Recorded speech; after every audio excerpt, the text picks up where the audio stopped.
There was a renowned hospital known for its excellent medical care. However, the hospital had a dark secret that would send shivers down anyone's spine.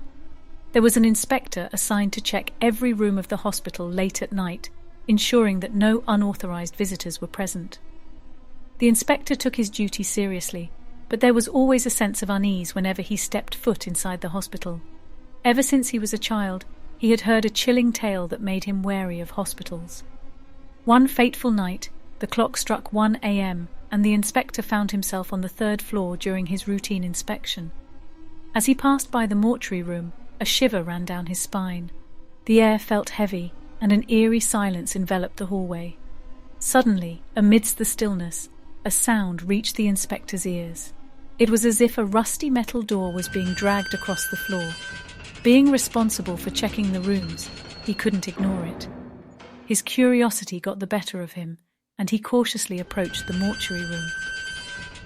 With his flashlight in hand, he pushed open the door and illuminated every corner, expecting to find an explanation for the noise. To his surprise, he discovered an open box where a body should have been. However, the room was empty, devoid of both a body and any other person.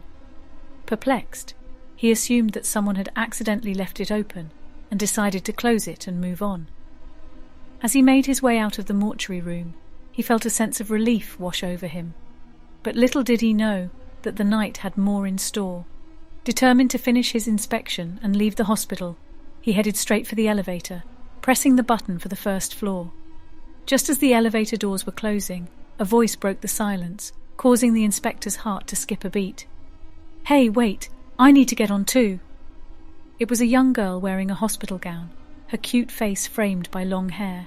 Confused by her presence at such a late hour, the inspector hesitated, but ultimately opened the door for her. "Thanks," the girl said, her voice innocent and soft.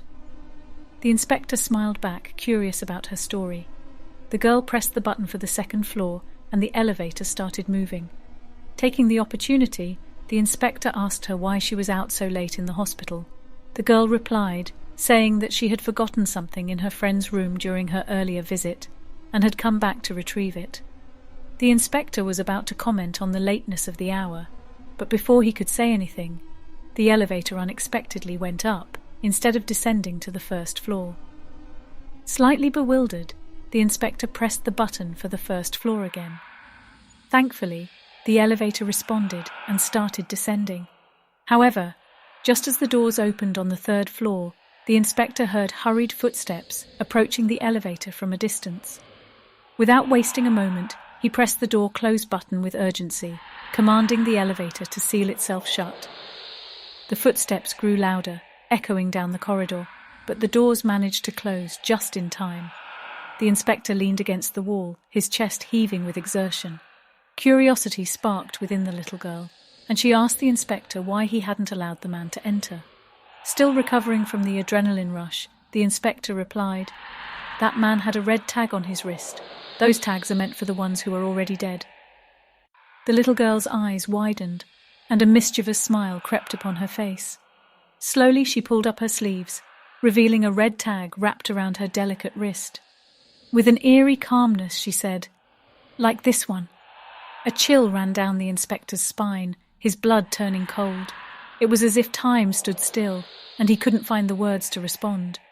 The revelation left him haunted, unable to shake off the disturbing encounter in the hospital elevator.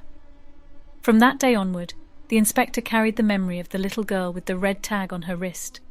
The story he had heard as a child had become a chilling reality, forever instilling a deep-seated fear of hospitals within him.